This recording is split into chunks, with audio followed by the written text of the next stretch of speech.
First ever factory outlet Mukunda jewelleries KBHP Somajiguda Suchitra Hanamkonda Kothapet Chandanagar Khammam. అమ్మా నమస్తే అమ్మా. నమస్తే అమ్మా. అమ్మా దీపావళి అనగానే మనకి అమావాస్య రోజు జరుపుకుంటాం. అవునమ్మా. సాధారణంగా మనం చూసుకుంటే అమావాస్య అనగానే మన తెలుగు రాష్ట్రాలన్నింటిలో కూడా ఆ రోజు మనం ఏ విధమైన శుభకార్యాలు మొదలు పెట్టాం, ఒకవేళ ముందు వెనుక కూడా ఆలోచిస్తాం. అవును, ముందు రోజు ముందు వెనక అంటే చతుర్దశి నాడు పాడ్యమి నాడు కూడా ఆలోచిస్తాం. కానీ తమిళనాడు ఆ రాష్ట్రాలు చూసుకుంటే ఆ రోజే శుభకార్యాలను మొదలు పెడతాం. అవును. కానీ దీపావళి పండుగకి మనకి అమావాస్యని ఒక చెడుగా, మంచిది కాదు అనే ఒక భావనలో మనం ఉండిపోయాం. కానీ అమ్మ ఆ రోజే పుట్టింది కదా, దీన్ని మనం ఏ విధంగా తీసుకోవాలి? అమ్మా, అమావాస్య తిథి లక్షణం అలాంటిది. అంటే ఆ రోజు చంద్రుడు కనపడడు. సినివాలి అని చెప్పబడే ఒకే ఒక్క కళ ఉంటుంది, అదొక్కటే కనపడదు. అది కనపడను కూడా కనపడదు. అటువంటి రోజున మనసుకి చంద్రుడికి సంబంధం ఉంది గనక ఆ రోజు మనసు అంత ఉత్సాహంగా ఉండదు అన్న ఉద్దేశంతో చాలా పనులు ప్రారంభించాం. పైగా ఆ రోజున అనధ్యయన దినం అంటారు. అమావాస్య తర్వాత వచ్చే పాడ్యమి. అనధ్యయన దినం అంటే పూర్వకాలంలో గురుకులాల్లో వేదం చదువుకునేటటువంటి రోజుల్లో నెలకి 2 రోజులే సెలవు ఉండేది. ఆదివారం సెలవు మా ఆంగ్లేయులు వచ్చాక వచ్చింది. అవును. ఏముండేదంటే అమావాస్య మర్నాడు పాడ్యమి. ఎందుకంటే బుర్రకి ఎక్కువగా పట్టదు చెప్పింది. అవును. ఇది విద్యార్థులకి, గురువులకేమో సాధనకి. అప్పుడు చేసేటటువంటి సాధన చాలా తీవ్రంగా ఉంటుంది. మీరు కావాలంటే గమనించండి, ఏదన్నా చిన్న ఆధ్యాత్మికమైనటువంటి పని కనుక మనం చేయదలుచుకున్నట్టయితే, అంటే జపం చేసుకోవడం, పూజ ఏదన్నా చేయడం, అమావాస్య నాడు చేస్తే చాలా జాగ్రత్త, ఎక్కువ బాగా చేసేస్తాం తీవ్రంగా. చదివితే బుర్రకెక్కకపోవచ్చు, ఇది ఉంటుంది. అందువల్ల చదువుకోవడానికే పనికిరాదు కనుక దేనికి అక్కర్లేదనే ఉద్దేశంతో మాట్లాడుతూ ఉంటాం. అందువల్ల తప్ప ప్రత్యేకంగా ప్రతి తిథికి దానికి ఉండేటటువంటి మంచి ఉంది, దానికి ఉండేటటువంటి చెడు ఉంది. బాగా చెప్పారు. మొత్త కాలస్వరూపుడైనటువంటి భగవంతుణ్ణి మనం ఆరాధిస్తాం కదా, ఆయన స్వరూపమైనటువంటి కాలంలో ఇది పనికిరాంది, ఇది పనికొచ్చేదని ఉంటుందా? ఈ పనికి పనికిరాదని. పగలు నిద్రకి పనికిరాదు, రాత్రి మేలుకోవడానికి పనికిరాదు అని చెప్పినట్టు. అట్లానే అంతే తప్ప మరొక్కటి కాదు. అయితే ఇక్కడ మీరన్నట్టు అమావాస్య నాడు మనకి పెద్దగా పండగలు ఉండవు కదా. అవును. ఆఖరికి ఇంకొంతమంది అయితే కొత్త బట్టలు కూడా కట్టుకోరు.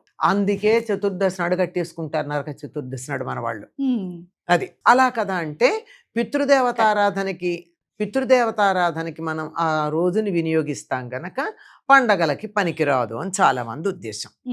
అది కూడా కారణం అయి ఉండొచ్చు మేబీ. కానీ అన్ని అమావాస్యలకి ఆశ్వయుజ కృష్ణ అమావాస్యకి తేడా ఉంది. ఈ ఒక్క రోజున ఎన్నో శుభాలు జరిగాయి. దేవలోకంలో వారికి లక్ష్మీదేవి లభించి, ఇంద్రుడికేమో మళ్ళీ వైభవం వచ్చేసింది, స్వర్గలక్ష్మి లభించి వైభోగం లభించింది. భూలోకంలో వీళ్ళు సంహరించబడి, నరకాసురుడు సంహరించబడి అందరికీ ఆనందం కలిగింది. ఇలా అన్ని చోట్ల కూడా జరిగింది. అన్ని మత సంప్రదాయాల్లోనూ ఒక శుభకార్యం జరిగింది. పైగా మనం విక్రమ్ సంవత్ అన్న పేరుతో సంవత్సరాన్ని మనం చెప్పుకుంటూ ఉంటాం కదా. ఆ విక్రమార్కుడు హూణుల్ని శకులని ఈ దేశం నుంచి తరిమేసి మళ్ళీ సనాతన ధర్మాన్ని ఇక్కడ ప్రతిష్టాపించింది కూడా ఈ అమావాస్య నాడే. అంచేత దీనికి ఈ అమావాస్యకి మాత్రం ప్రత్యేకమైనటువంటి ప్రాధాన్యం ఉంది.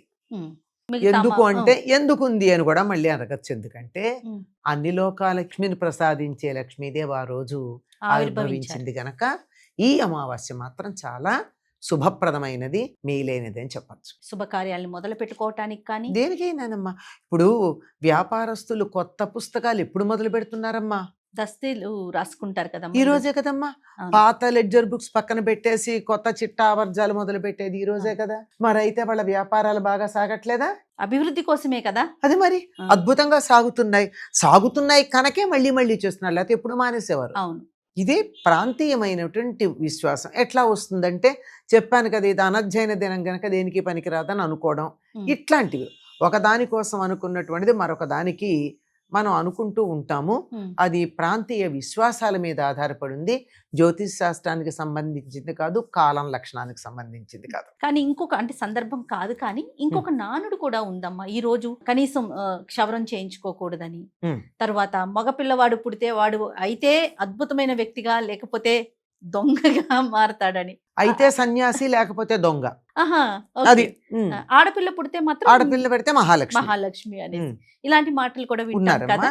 ఆ రోజు క్షవరం చేయించుకోకూడదు. ఎందుకు చేయించుకోకూడదు అంటే అది పితృదేవతలకు సంబంధించినటువంటి తిథి గనక అనేక రోజుల్లో మన వాళ్ళు క్షవరం చేయించుకోకూడదు అని చెప్తారు. చాలా రోజులు ఉన్నాయి, ఆహా, అందులో ఇది కూడా ఒకటి. ఒకటి. ఓకే. పితృదేవతలకు సంబంధించింది ఆ. గనక. మగ పిల్లలకి ఇప్పుడు ఎందుకమ్మా? ఇంట్లో ఆ. తద్దినం పెట్టుకుంటున్నారు నువ్వు, ఆ రోజు క్షవరం చేసుకుంటారా? చేసుకోరు కదా. చేసుకోరు కదా. అవును, అవును. అంతే అనమాట. మరి మగ పిల్లలకి ఆ నానుడు ఎలా వచ్చిందమ్మా? మగపిల్లలకి నానుడి కాదమ్మా, లోకంలో కనపడుతూనే ఉంటుంది. అయితే ఈ దొంగ లేకుంటే సన్యాసి మాకు నానుడు అలా వచ్చింది. అంటే కొంతమంది ఉంటుంటారు అట్లా. అలా దానివల్ల జరిగి అలా ఉండొచ్చు. రైట్ అమ్మా, సంతోషం. నమస్తే. వస్తే